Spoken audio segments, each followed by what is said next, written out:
On March 21st, 2013, in Wise County, Texas, Deputy James Boyd was performing a routine traffic stop on a 1991 black Cadillac DeVille. What he didn't realize was that the person driving this vehicle was the notorious Evan Spencer Ebel, a member of a violent prison gang known as the 211 Crew. Evan was incorrectly released from prison just 2 months before this encounter due to an error in his court records. During his short taste of freedom, he obtained a 9mm pistol and killed a Domino's delivery driver named Nathan Leon, stealing his uniform in the process. Evan then wore that uniform as a disguise and rang the doorbell of Tom Clemens, the executive director of the Colorado Department of Corrections. When Tom answered the door, he was shot directly in the chest and killed. In the shocking overnight murder of the head of Colorado's prison system, Tom Clemens was gunned down as he answered the front door of his Monument home last night. Air Tracker 7 was over the home this morning. Investigators are searching the area for clues, and they are talking to neighbors. 2 days after this shooting brings us right back to this traffic stop on March 21st.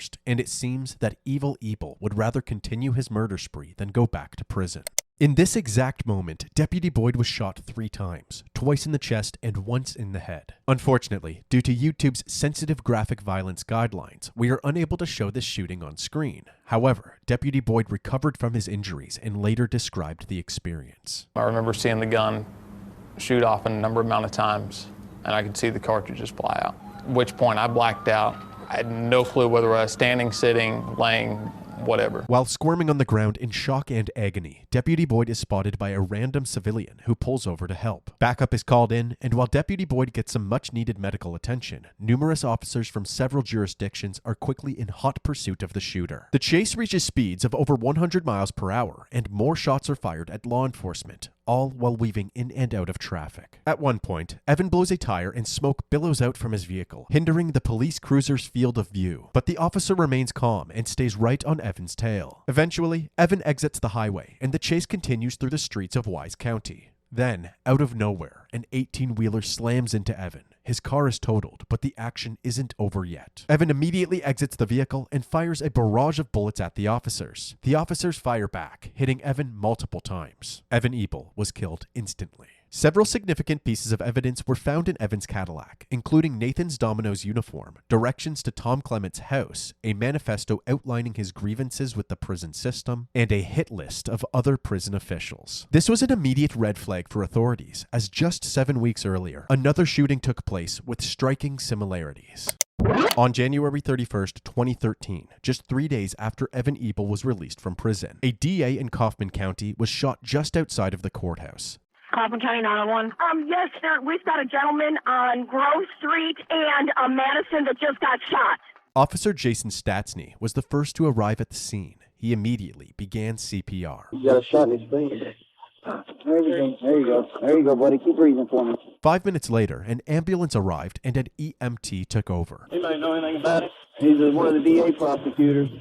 The victim was 57-year-old Mark Hasse, the chief assistant DA for Kaufman County. The scene was quickly secured, and Mark was loaded into the ambulance. Soon after being transported to the hospital, he tragically passed away. With the shooter at large, the courthouse was shut down for the day, and police began to canvass the area. Witnesses stated that the shooter was wearing all black with a covered face, and that they fled the scene by hopping into the passenger seat of a getaway car, a silver or light-colored 4-door sedan. Another witness claimed to have heard Mark's final words, "No, I'm sorry," right before he was shot. Investigators had a feeling that one of the criminals Mark prosecuted sought revenge through a targeted killing, and Mark's final words only supported this theory. While they worked to verify this hunch, District Attorney Mike McLin made a public statement where he addressed the shooter directly. My name is Mike McLin. I'm the criminal district attorney for Kaufman County. We lost a really, really good man. I hope that the people that did this are watching, because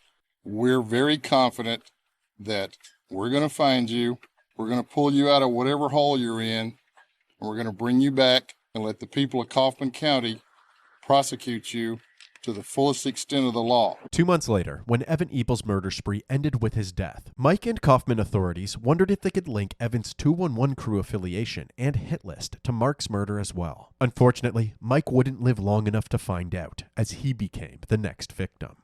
District Attorney Mike McLin and his wife Cynthia have been found shot to death. It is the second shooting of a prosecutor in the small Texas town this year, coming just 2 months after Assistant District Attorney Mark Hasse was shot dead outside the local courthouse on his way to work. On March 30th, 2013, friends and family were unable to get in touch with District Attorney Mike McLin and his wife Cynthia. When they went to check on them, the door was unlocked. Inside, they immediately noticed shell casings at their feet. They feared the worst, and after moving toward the living room, Cynthia was found lying motionless in a pool of blood. Further into the house, they discovered Mike's body as well, riddled with bullets. The McLellans had been brutally murdered. Authorities rushed to the scene and spent the night processing it. It was discovered that the McLellans had a home security system that kept track of any movement detected in the house. All movement stopped by 6:42 a.m. that morning, indicating that the shooting must have taken place around this time. News quickly spread of the McLelland murders, and while hundreds of investigators got to work, a multitude of tips poured in from the public. But one of these tips was much different than the others. It came in on the night of Easter Sunday, and it simply read, "Do we have your full attention now? Only a response from Judge Bruce Woods will be answered. You have 48 hours. Law enforcement decided to respond. You have our attention. How can the county judge contact you? Since the Crime Stoppers program protects the anonymity of those sending tips, law enforcement had no choice but to await a response from this mysterious tipster. 12 hours later, that response came. It started with, Your act of good faith will result in no other attacks this weekend.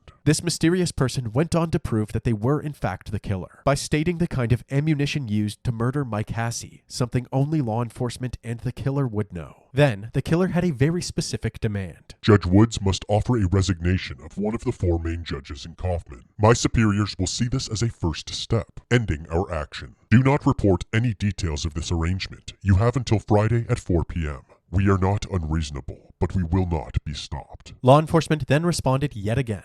We are working on your demands. A lot has been put out to the media. Can you give us additional details that are specific to this case and not known by the press? Unfortunately, the conversation ended there, leaving law enforcement wondering if these were threats coming from Evan Ebel's fellow gang members. Ebel was a member of the white supremacist prison gang called the 211 Crew.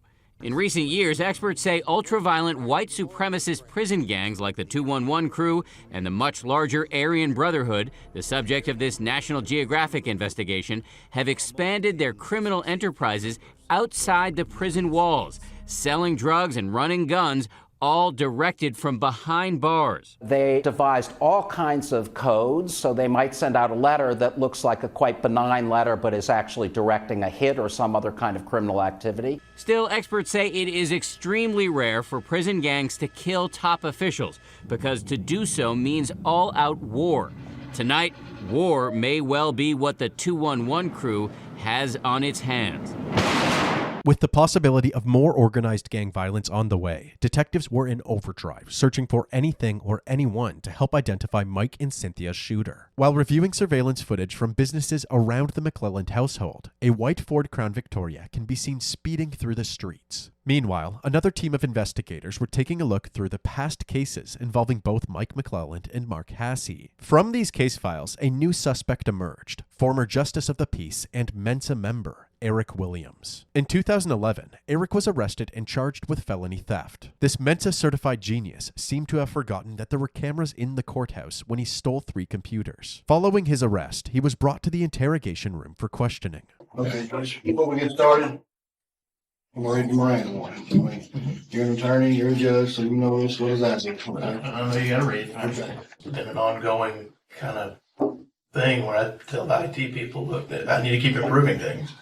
I understand, but you hadn't put any kind of written request, nothing like that's been documented. No, nothing like that. I don't think that you actually believe, I mean, you're an educated person. I see your class ring on your finger, that you can just walk into the ID department and say, I need a monitor, I'm taking that one.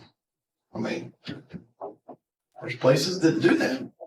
Places being here in Kaufman County or Well, I mean, there's businesses that, yeah. Eric was offered a plea deal, which would reduce the charges from a felony to a misdemeanor. But he refused this offer and the case was sent to trial. The prosecution team consisted of Mark Hasse and Mike McLin. Eric was ultimately found guilty. He was only sentenced to 2 years probation, but what really stung was that he was now a convicted felon. As a result, his position as Justice of the Peace and his law license were revoked. Following Mark and Mike's death in 2013, Eric was asked to take part in a police interview. He refused to speak with the investigators following the advice of his attorneys. However, Eric had no problem speaking with the media, giving his 2 cents throughout the investigation. First, I want to say that my deepest condolences go out to the McLin family and all the people at the courthouse, most of which I know. I cooperated with law enforcement. I certainly wish them the best in bringing justice for this was incredibly egregious. Has anyone connected with this investigation suggested to you that you are a person of interest in the investigation? No. Did you bear either of those men any kind of grudge? No, absolutely not. My heartfelt condolences go out to both the McLin family and the Hasse family because they were in public office doing the right thing and for some reason that we're not aware of have paid the ultimate price for that. While Eric segued between several media outlets, investigators continued to look into him as the prime suspect. To their surprise, Eric had no record of ever owning a white Crown Victoria. Thankfully, on April 11th, 12 days after the McLin murders, Eric fired his attorneys and reached out to the authorities to cooperate. Detectives immediately headed to Eric's residence to interview him. Hey, Eric, I appreciate it. Thank you very much. And you understand why your name pops up in all this? Absolutely. Well, did you have anything to do with it? No, absolutely not. As expected, Eric insisted that he had zero involvement regarding the murders, so the detectives decided to take a different angle. You don't have any more? You got rid of all of them? One gun I'm trying to sell, and it's just hard as hell to sell. Hey, just curious, how many guns did you used to own? About 16. And you sold 15 of them? For context, since Eric is a convicted felon, it is illegal for him to own any firearms. I'd love to go back and say, there's no guns in that house. If we looked in that house. I guess we could just look in there real quick. Without probable cause, the detectives are unable to legally search Eric's home, unless he grants them permission himself. But you don't mind us going out there and looking? Okay, I'll take that. With permission now granted, the detectives begin their search, audio still rolling. Do you still have any ammo or anything? Last year, the only ammo I would have would be for that. As Eric stated earlier, he had apparently sold all but one of his 16 firearms. But as they move from room to room, they uncover a host of weapon attachments. Hey, Eric, I'm just curious. You're selling all your guns. Why didn't you say your spotting scopes and stuff? You got to do everything you have to get. Here, what is that? Is this a taser or something? The taser they just discovered is actually a thermal sensor, otherwise known as a heat seeker, which can be used for night vision. Since the McLins were believed to have been killed before sunrise, the detectives used this along with the suspicious amount of firearm attachments as probable cause for a proper search warrant. The next day, on April 12, 2013, the search is in full swing, with Kaufman County investigators and the FBI working together. During this search, they find even more than they were hoping for. In a filing cabinet in the garage, they found the vehicle registration for a white Ford Crown Victoria. They also found a scrap piece of paper. Written on it was an anonymous tip website and a password. When the police gained access to this account, they confirmed that Eric was the one taunting and extorting law enforcement. We are not unreasonable, but we will not be stopped. Authorities have arrested 46-year-old Eric Williams. He's charged with making a terroristic threat after searching his home. Williams is the former Justice of the Peace in Kaufman County, a position he lost last year when the DA's office convicted him of theft. He has not been named a suspect in the murders. As the investigation honed in on Eric, several more tips came in, including one from a man named Roger. Roger and Eric became friends during their time in the Texas State Guard, and in November of 2012, Eric convinced Roger to rent a storage unit for him. Once Roger heard about the search of Eric's home, he immediately reached out to law enforcement and told them about this unit. On April 13, 2013, police executed a search of this unit, and to say they hit the jackpot would be an understatement. Not only did they find the white Crown Victoria, but they also unveiled police uniforms and badges, bulletproof vests, and an arsenal of weaponry, including knives, a crossbow, multiple guns, and ammunition that could have killed both Mark Hasse and the McLellans. And of course, pickle jars filled with homemade napalm. Several firearms were sent in for forensic testing, along with a stray bullet which was found in a random bag away from all of the other ammunition. As for the silver sedan, police were eventually able to locate receipts for a silver Mercury Sable, which had been towed away after sitting in the storage facility's parking lot for too long. The test results came back, and after comparing the bullet with the shell casings at the murder scene, they were able to confirm that the bullet was ejected from the same weapon that killed the McLellans. However, they were unable to confirm if the firearms that they tested were used in any of the murders. Although this was very frustrating, prosecutors ultimately decided to move forward. On April 18, 2013, Eric Williams was charged with 3 counts of capital murder. In capital murder cases, the state divides the trial into 2 phases, the guilt phase and the penalty phase. During the guilt phase, a jury decides the defendant's guilt or innocence. If the defendant is found guilty, the trial moves to a penalty phase, in which the jury receives additional information and decides whether or not the defendant should be executed. The guilt phase began in December of 2014 and was only addressing one of the 3 charges, the murder of Cynthia McLelland. This was devised by the prosecution team so that if anything went wrong in the first trial, they could essentially get a second chance through another trial. Prosecutors summarized the investigation for the jury, portraying Eric as an egotistical and calculated killer who would go to great lengths for revenge. This is my chance to tell you the story of the murders of Mike and Cynthia McLelland. He sent an email into law enforcement claiming credit for the murders, thinking law enforcement would never figure it out. Well, he was wrong. They also used the storage facility's surveillance footage to establish a timeline of the crime. At about 6 a.m., the Crown Victoria can be seen entering the parking lot, then leaving 12 minutes later at around 6:12 a.m. Then, after killing the McLellans at around 6:42 a.m., the vehicle heads back to the storage unit, arriving at 7 a.m. 17 minutes later, a black SUV can be seen leaving the area. The defense, on the other hand, focused on the weak points in the prosecution's case. Eric Williams did not commit these murders. There is no known murder weapon in this case. There's no one who can place Eric Williams in that scene at the McLellan home. No one. The prosecution called an onslaught of witnesses, meticulously breaking down each and every piece of evidence and testimony. As for the defense, they called no witnesses during the guilt phase of the trial. They simply believed that it was unnecessary since the state failed to prove Eric's guilt beyond a reasonable doubt. However, the final say would go to the jury, and after 90 minutes of deliberation, a verdict was reached. We, the jury, unanimously find the defendant, Eric Lyle Williams, guilty of capital murder as charged in the indictment. Eric Williams was found guilty for the murder of Cynthia McLelland. It was now time for the penalty phase, where the jury decides whether or not Eric will receive the death penalty. Perhaps the most compelling moment of the trial is what happened next. This is Kim Williams, Eric's wife and alleged getaway driver. Back in 2013, Kim was arrested at the same time as Eric, and detectives spoke with her for hours in the interrogation room. Although she was first defensive about her husband, she slowly let her guard down and eventually told the detectives what really happened. They convinced her to take a plea deal. Since she was protected by spousal immunity, she was not forced to testify against Eric. However, as part of her deal, they asked that she provide testimony during the penalty phase of the trial. She agreed. It was a cold day, and there was excitement in the air. He came up with a plan to dress like law enforcement. He was modeling it for me. Describe to the members of the jury what he was modeling for you the night before. I want to say he looked like he was in the Army or SWAT.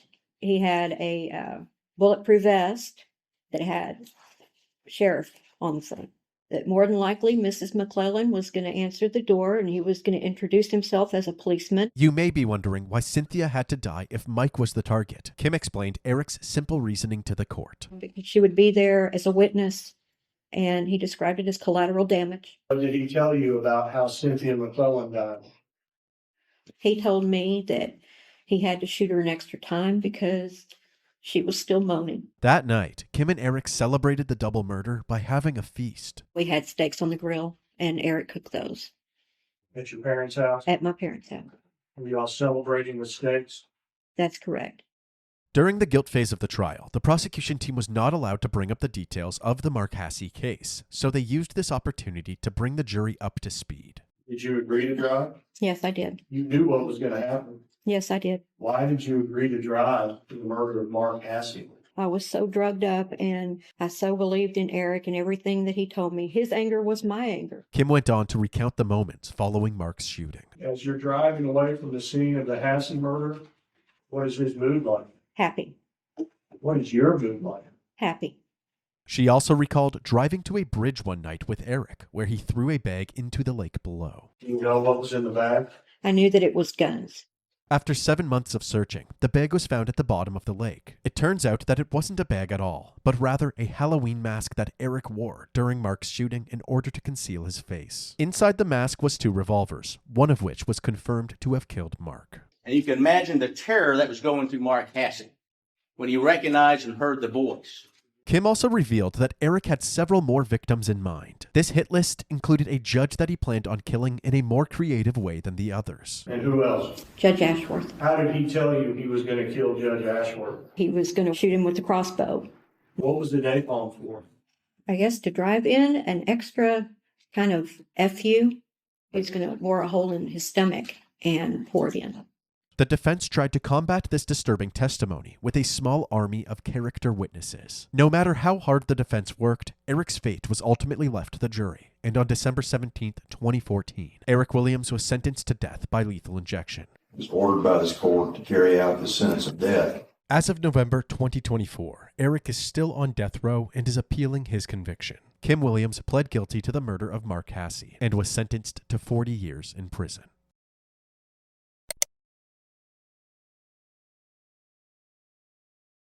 Pretty much the only thing I have to say is, you, Eric Williams.